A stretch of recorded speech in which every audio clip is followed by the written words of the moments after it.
8h21, o assunto agora é educação aqui no Jornal Gente. Estamos recebendo Rocieli Soares, que é secretário de Educação do Estado do Pará, mas já foi secretário de Educação do Amazonas, de São Paulo e já foi ministro da Educação durante o mandato do presidente Michel Temer. Secretário, seja bem-vindo aqui ao Jornal Gente. A pergunta é simples, talvez a resposta não seja tão simples. Qual é o principal desafio da educação brasileira para a gente mudar esse quadro aí de jovens que saem da escola sem saber interpretar um texto, jovens que estão chegando ao ensino médio sem saber as operações básicas da matemática? Na avaliação do senhor, qual é o principal desafio para a gente dar esse pontapé de mudança em 2024? Muito bom dia. Bom dia, Pedro, Cláudio, Sônia. Um prazer estar com vocês aqui na Band novamente e, obviamente, sempre falar desse tema tão importante, né? Pedro, eu não sei se é possível a gente resumir a um desafio, mas eu acho que tem alguns pontos principais, né? Não tem como a gente, por exemplo, continuar no Brasil a fabricar no processo educacional tantos analfabetos, tanto funcionais quanto analfabetos mesmo. Os indicadores de alfabetização ainda são muito elevados. A chance de uma criança se desenvolver plenamente passa por uma alfabetização. Acho que um foco, obviamente, nisso é fundamental. E um processo de continuidade no Brasil de educação que deveria fugir um pouco de eventuais polarizações, politizações, seria importante. Vou dar um exemplo, né? Ao invés de fazermos a discussão de como deve ser a educação, ficamos indo e vindo no meio de uma reforma que é necessária e que é fundamental que o Brasil discuta, como é a reforma do ensino médio. Ou a gente esqueceu qual é o resultado que o ensino médio brasileiro, por exemplo, está produzindo ao longo de décadas, né? Nós não podemos esquecer desse processo nesse momento e, obviamente, ficar sem uma definição é a pior coisa que o Brasil tem, né? O Brasil conseguiu iniciar uma reforma, veio uma pandemia num momento muito difícil, Pedro, e aí, obviamente, né, tem que ter correção de rumo, isso faz parte de toda a grande mudança, mas o que não pode é você ficar retroagindo e vindo e manda projeto de lei sem ter uma resolução. E aí nós ficamos com um sistema de ensino, os sistemas de ensino e de rede, né, com anos parados. E o terceiro ponto que eu acho que é super importante, que está na hora de enfrentar, é a formação de professores. Não tem como fazer educação sem a gente discutir qual é a formação dos futuros professores para o nosso país. Eu acho que o Brasil precisa enfrentar isso em 2024 também. Secretário, muito bom dia, bem-vindo aqui ao nosso programa mais uma vez. O senhor, como especialista em educação, que já foi ministro da Educação, já foi secretário de Educação do Estado de São Paulo, agora está no Estado do Pará. E eu queria saber, como especialista, o que é que pega, né? Porque o que a gente tem assistido, sobretudo na composição atual do Ministério da Educação, é uma briga ideológica, né? Uma queda de braço ideológica. É uma coisa que ultrapassa a tal da polarização, né? Tem a ver com ideologia. São pessoas que estão no MEC mais preocupados em garantir a sala de aula como instrumento de formação política dos alunos, né, ideológica, né, de tentar influenciar os alunos de todas as maneiras, do ponto de vista da ideologia, do que qualquer outra coisa. Faltam técnicos de fato competentes ao MEC. O que é que está acontecendo, né? Porque o MEC sempre foi uma reserva de excelência de especialistas em educação. E o que tem saído do MEC nos últimos tempos é um negócio preocupante, né? Aquela gente faz o quê, pelo amor de Deus, né? Porque em educação não é o que eles pensam, né? Se der ideia ou se mostrar a necessidade de, por exemplo, como o senhor afirmou agora, a necessidade de formar melhor os professores, eles vão querer aproveitar isso para transformar os professores em pregadores de ideias, de conceitos e preconceitos ideológicos que eles esposam, né? Como corrigir isso? É uma situação que eu não vejo saída, assim, né? Não há perigo de dar certo uma coisa como essa. Cláudio, primeiro, assim, quando a gente fala da revisão da formação de professores, é porque a gente coloca uma formação extremamente teórica e não voltada para a prática. Então, é justamente fazer o movimento inverso que nós precisamos, deixar ideologias, visões tão distintas. E como é que eu chego para apoiar o professor no processo de formação efetivamente, né? Lembrando que, inclusive, né, as universidades públicas são muito poucas em número de formados, né, no nosso país, mesmo para professores. A grande parte de formação está na instituição privada, portanto, regulada pelo Ministério da Educação. Mas qual que é a grande discussão? Nós precisamos pensar a formação ou pensar as políticas públicas colocando à frente o desafio que nós temos em apoiar as crianças. Não dá para, por exemplo, formar em cursos que não tenham para o futuro profissional o desenvolvimento cognitivo como algo a ser estudado muitas vezes. Nós temos inúmeros cursos hoje no Brasil que estão formando os profissionais da educação infantil, por exemplo, que são fundamentais, uma etapa essencial do desenvolvimento das crianças, desde bebês, e eles, muitas vezes, em muitas faculdades, e agora exacerbadamente à distância ainda, né, sem contato com outros colegas e efetivamente com estágios, né, fazendo um curso que não tem nenhuma ligação com o desenvolvimento do cérebro, ou seja, aprende muito pouco ou nada sobre desenvolvimento do cérebro. Qual que é o ponto aqui? É que nós perdemos um tempo, dinheiro, processos jogados fora inteiros, né, de formação de jovens, porque a gente não está focando naquilo que deveria ser, fica muitas vezes disputando espaços realmente políticos e outras coisas e não colocando foco no que precisa. Então, ou o Brasil toma um rumo para dizer, olha, o perfil de formação de um professor é esse daqui. A medicina no Brasil é levada muito mais a sério. Se você pegar o processo comparado de medicina do nosso país, por exemplo, de formação de médicos, ele é muito mais sério do que é feito em grande parte dos países do mundo. O Brasil tem uma respeitabilidade na área de medicina muito forte. Por quê? Porque não abre mão de prática, não abre mão daquilo que é para formar o bom profissional. Nós, muitas vezes, aqui na formação de professores no Brasil, estamos abrindo mão, especialmente de dar suporte à prática. Ou o Brasil muda e deixa ideologias de A, B, C, D, de cima, de baixo, de direita, esquerda, tanto faz, né? Nós temos que ter foco na ideologia da aprendizagem com as nossas crianças. E isso realmente, acho que o Brasil precisa avançar. Oi, secretário, o microfone está funcionando? Vocês me ouvem? Sim. Ah, Sim, ótimo. Eu que não estou me ouvindo. Pronto, consertado. Tudo bom com o senhor? Muito prazer em recebê-lo aqui no Jornal Gente. E o senhor tocou num ponto importante. Na verdade, o que seria emergencial, né, para agora e o que precisa ser plantado para o futuro. Porque eu não sei como é que uma criança, né, que teve uma primeira infância muito complicada, ela consegue chegar no Enem com o mesmo índice de competitividade daqueles que tiveram a oportunidade escolar e aqueles que tiveram a oportunidade de uma primeira infância mais privilegiada. O senhor fala aí na formação de professores, né, como um dos fatores. Claro, eles estão desestimulados, ganham mal. Ninguém hoje quer ser professor no Brasil. Eu sou de uma época, mas assim, felizmente eu tive condições de estudar em escola particular, que professor era um mestre, professor era uma autoridade, era aquela pessoa que, além da sua casa, ela realmente influenciava na sua vida, na sua infância, enfim. Então, assim, era muito rigoroso o processo de ser professor.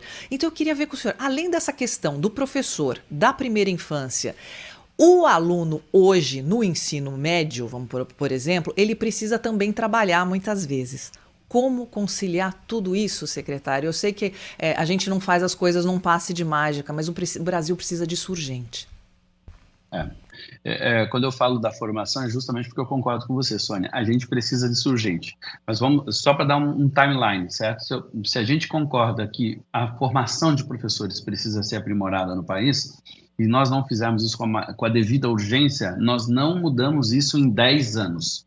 Olha o tamanho do tempo que a gente leva para fazer a transformação. Vou dar um exemplo. Digamos que a gente faça uma reforma na legislação, no que precisa ser feito, e com sorte a gente faça em 1 ano. O Conselho Nacional precisará debater diretrizes e tudo mais, vai levar mais 1 ano. Estou sendo otimista, né? Que consigamos esses prazos. Já seriam 2 anos. Aí eu tenho mais 3 anos aqui para que a universidade faça as mudanças. Ela tem que fazer a mudança curricular, ela tem que fazer uma série de coisas lá dentro. Já foram 4 anos. Para daí, então, começar efetivamente o curso, que vai levar uns 4 anos para formar a primeira camada de professores, para daí então eles começarem a entrar nos concursos públicos e serem contratados. Ou seja, se isso não é urgente, porque se a gente já tivesse uma solução, levássemos 10 anos, não, a gente nem tem a discussão da solução de como deve ser a formação, por exemplo. Agora, eu concordo com você, eu acho que tem uma coisa que é de valorização, que vai além de salário, viu, Sônia? Salário é fundamental. E dou exemplo aqui no estado do Pará, com o governador Helder Barbalho, que teve maior crescimento de salário. Então, a gente precisa agora apoiar os professores, mas o salário inicial de professor no estado do Pará é R$8 mil. Comparem com o que ganha a média brasileira de outras profissões em salário inicial. A média de salário de profissionais da educação básica daqui do estado do Pará é de R$12 mil. É o maior média salarial publicado pelo INEP, que pega o valor pela RAIS enquanto recebe os professores. Portanto, o salário aqui não é o principal fator, obviamente. Né? Nós temos aqui um fator que é dar apoio a esses profissionais, porque quando a gente fala de mudar a formação, o problema não é do professor, é de quem está regulando, é de não autorizar mais a formação de professores à distância, por exemplo, no nosso país. Está na hora da gente enfrentar esse tipo de discussão, e além do que, qual formação? Mas ela é urgente, mas tem outras coisas, Sônia, para concordar, que aí são muito urgentes. Quando um jovem não tem educação infantil e alfabetização, ele vai perder essa corrida, com certeza, ele vai perder muita oportunidade. Quando a criança e a desigualdade social, todos esses fatores, obviamente, diminuem a condição de possibilidade dessa competição ser mais justa. E aí você tem outros fatores que são importantes da gente considerar, como, por exemplo, 6º ao 9º ano. É uma etapa onde a gente está perdendo a guerra, porque na adolescência o jovem está perdendo, obviamente, a conexão com a escola. Já perdemos, né, a conexão com esse jovem na adolescência. Ele vai para o 6º ano, a gente não consegue mais prender a atenção desse jovem, a escola está desconectada, nós não conseguimos falar a mesma linguagem do dia a dia com eles, para que essa escola permaneça sendo atraente. E aí, quando ele desconecta aqui, além de ele não ter sido bem alfabetizado, então ele já chega nessa etapa sem saber ler e escrever. Então ele chega numa aula, né? Imagina nos colocar numa aula de uma língua que a gente não fala, para aprender matemática, né? Para ler alguma coisa onde a gente não consegue compreender. Se me colocasse numa aula de qualquer tema em alemão, eu não teria a menor condição de, por exemplo, compreender.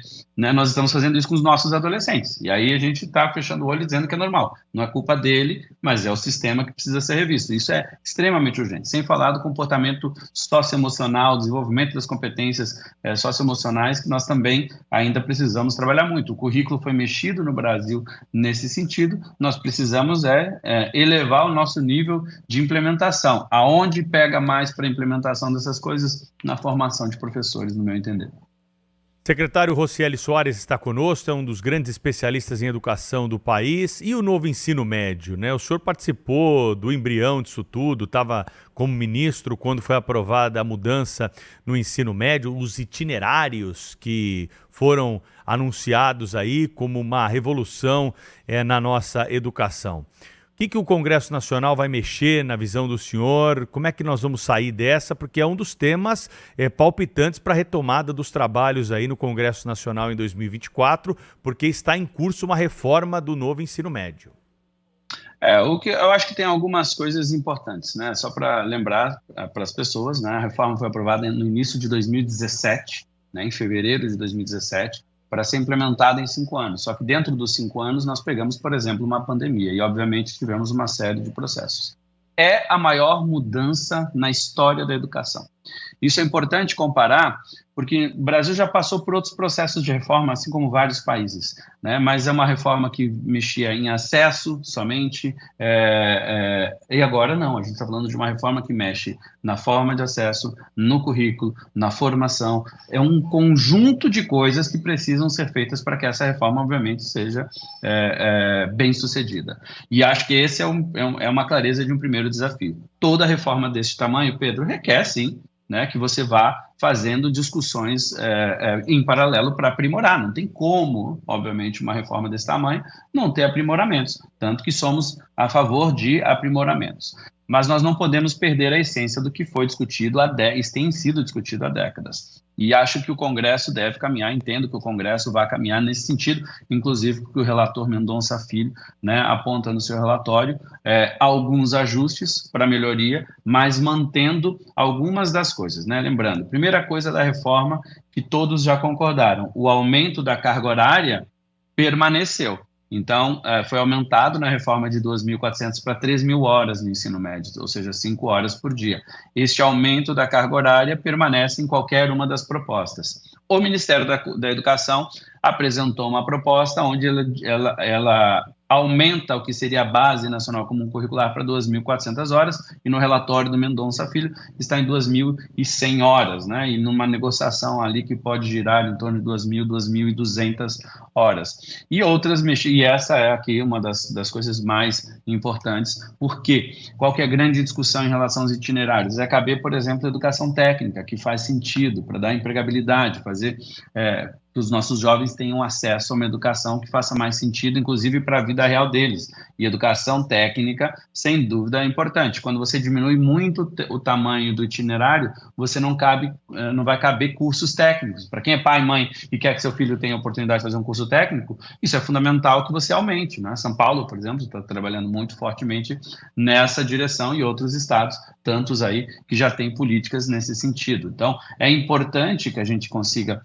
ter na reforma os ajustes necessários, Pedro, mas, obviamente, sem perder a essência daquilo que é. O Brasil é um país de 10% de alunos no ensino técnico, enquanto os países envolvidos têm 50%, 60% dos alunos fazendo educação técnica, né? E educação técnica não é menos, é mais oportunidade para esses jovens, que muitas vezes precisam trabalhar imediatamente, tendo uma qualificação e, obviamente, podendo continuar depois no ensino superior. E, obviamente, também mudando o rumo, né, para fazer cursos que façam mais sentido dentro daquilo que o mercado hoje oferta. Agora, a questão mais complexa para mim, Pedro, está relacionada ao tempo, né? Porque agora nós ficamos aqui, se mandou um projeto de lei, que ainda não tem data, lembrando que ele está para ser votado na Câmara dos Deputados, ele ainda vai para o Senado. Se o Senado alterar o que a Câmara votar, volta para a Câmara dos Deputados, para daí, então, vir para um processo de sanção e reorganização de todos os outros documentos. Ou seja, qual é o tempo para isso? Né? Qual é o tempo? Nós precisamos tomar uma decisão no nosso país, seja qual for o caminho, A, B ou C. O que nós não podemos ficarmos com um processo de implementação praticamente agonizando, porque não se toma uma decisão no nosso país. E aí, acho que esse é um dos piores problemas, né? Porque deveria ter sido votado até o ano passado. O próprio projeto já previa implementação para o próximo ano, já é impossível. Qualquer alteração já para o ano de 2025 será impossível de se fazer no tempo que nós teremos pela frente a título de implementação. Então, sem discutir, inclusive, o que é ou qual a diferença, sabe, Pedro? Nós temos um problema sério. Tá bom, e aí? Qual é o timing para essa alteração? Como é que eu fico? E quais são os pilares que não estão sendo mexidos? Como, por exemplo, o Enem. O Enem, se não for mexido, você pode fazer a reforma que você quiser. Se o Enem não refletir algo que empurre essa mudança, seja de novo qual sem entrar no mérito se é mais de um ou de outro modelo, enfim, em qualquer uma das hipóteses, o Enem precisa ser alterado. O ensino médio precisa ter um exame nacional de entrada nas universidades que olhe para as competências de outra maneira. Nossas avaliações estão ficando para trás no tempo comparado com o resto do mundo. Secretário, houve uma estimativa durante a pandemia de que haveria um atraso no aprendizado dos nossos jovens da ordem ali de 4 anos, mais ou menos. Seria um prejuízo gigantesco aí, que marcaria para sempre ali gerações, né, que estão nas escolas ali onde estão os adolescentes, as crianças e adolescentes, mas também na universidade. Seria uma geração marcada, uma geração da pandemia, né? Ou seja, de gente com déficit no aprendizado. E isso foi estimado mais ou menos em 4 anos. Eu acho que o senhor compartilhava dessa preocupação certa vez durante uma entrevista aqui conosco, e eu gostaria de saber qual a sua avaliação neste momento. Se confirmou essa expectativa, essa estimativa tenebrosa, né? É pior do que se esperava, ou não era tão ruim assim. Enfim, eu queria que o senhor refletisse conosco novamente sobre os prejuízos, né, causados, essa triste herança da Covid-19.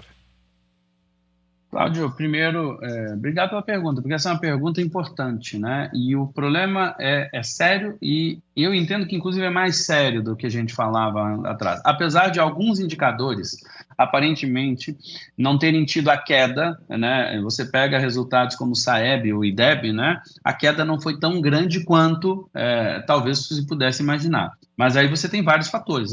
O nível já é tão baixo que o efeito escola aberta já não fazia muito mais efeito. Veja, né, é uma reflexão importante a ser feita. Mas o problema, acho que além da aprendizagem, da recomposição que é necessária, nós não temos como falar de prosseguimento. Se as pessoas acharem que foi só uma janelinha, aconteceu o problema e a gente pode seguir daqui para frente, não é assim, né? Tanto pela questão da aprendizagem, de o aluno não saber mesmo dos anos que ele perdeu, e sim, ele perde equivalente a 2, 3, 4, 5, 6 anos, dependendo, da impossibilidade de progressão que ele tem daqui para frente se a gente não fizer uma recomposição, portanto é necessário. Mas um fator que acho que é importante houve um descolamento de uma geração inteira sobre frequentar, conviver e aprender em conjunto dentro da escola, sabe, Cláudio? Eu acho que uma coisa que é fundamental em termos de desafio nesse pós-Covid, todos nós, de alguma maneira, fomos afetados e mudamos. Todos nós, de alguma maneira, nossos comportamentos. E a escola teve um comportamento muito mais afetado, porque tem gerações inteiras que não aprenderam. Eu costumo dar exemplo do meu filho, Arthur. Meu filho viveu o segundo ano do ensino médio e o terceiro ano do ensino médio em meio à pandemia.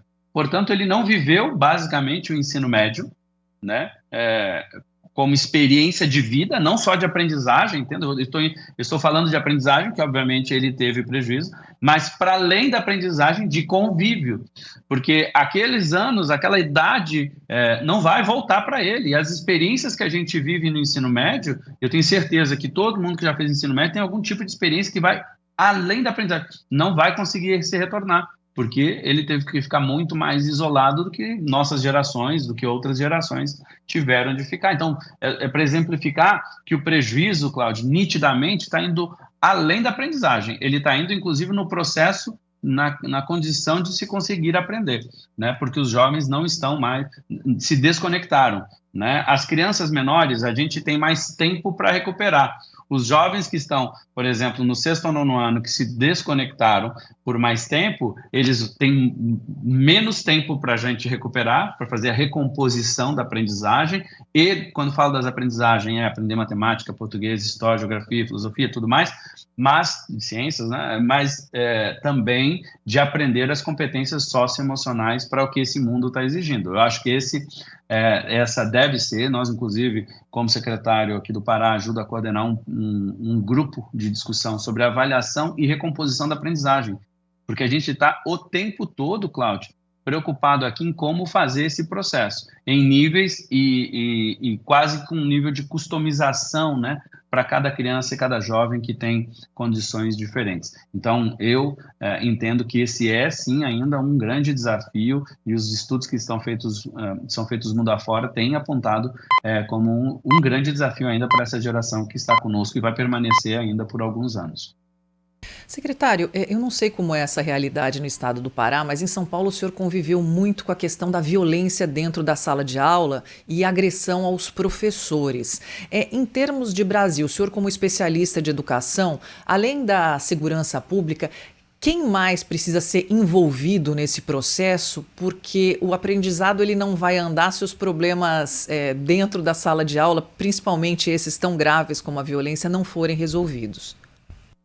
Olha, primeiro, acho que aqui tem uma questão, pegando o gancho do que eu acabei de falar, desenvolvimento socioemocional. Quando a gente fala de desenvolvimento socioemocional, a gente está falando de desenvolver a capacidade de bem conviver. de respeitar o outro. Quando você faz o bullying, existem algumas competências que devem ser trabalhadas com os jovens que trabalham e fazem o bullying. Assim como tem outras competências que você deve desenvolver em quem sofre o bullying. Né? Para você estudar matemática, você deve ser resiliente, por exemplo, né? Porque você tem repetição, tem muita repetição. Isso é uma competência que deve ser desenvolvida. Então, para a parte da agressividade, existe um conjunto de coisas para boa convivência. Mas eu acho que tem um fator que no Brasil a gente está trabalhando ainda muito mal, se chama família. A gente costuma colocar o peso da educação muitas vezes na escola. Meu filho não aprendeu porque o professor não consegue, meu filho não aprendeu porque a escola não consegue ajudar, e a gente esquece e tira as nossas responsabilidades de dentro desse processo. Nossas, eu como pai, vocês todos que são pais, mães, e precisamos ter muito mais a visão de participação, de suporte, de que isso é uma construção coletiva, porque essa questão da violência tem uma parte da educação que, se não tiver junto, obviamente, as famílias, nós não vamos por si só conseguir dentro da escola. Então, tem um processo que é da segurança pública, aqui, por exemplo, aqui no estado do Pará não é diferente, a gente também tem um trabalho forte aqui com o governador Helder, a gente criou um programa de segurança, Escola Segura aqui, que trabalha com, hoje, 300 escolas com policiais apoiando dentro da escola. Isso melhorou sobremaneira. Mas não adianta a gente desenvolver isso somente trazendo, obviamente é importante, de novo, o sistema de segurança pública apoiando as escolas, mas é importante que a gente traga também outros aspectos, como desenvolvimento socioemocional e a família para dentro desse processo. A escola, estando conectado junto com a família, a chance de dar certo é altíssima. Dou um exemplo. Peguem qualquer escola que tenha resultado de sucesso. O envolvimento da família existe. A escola consegue, de alguma maneira, envolver com a família. Isso é fundamental que a gente traga para esse debate também, Sônia. Conversamos no Jornal Gente nesta manhã com Rocieli Soares, que é secretário de Educação do Pará, especialista em educação, já foi secretário de Educação em São Paulo, no Amazonas, e também ministro da Educação do Brasil. Secretário, obrigado mais uma vez aí pelo papo, e voltaremos, claro, a conversar ao longo da programação aqui da Rádio Bandeirantes e do Band News TV ao longo do ano. Forte abraço. Um forte abraço a todos, muito obrigado pela oportunidade, estou sempre à disposição. Obrigada, secretário. 8h48, o Jornal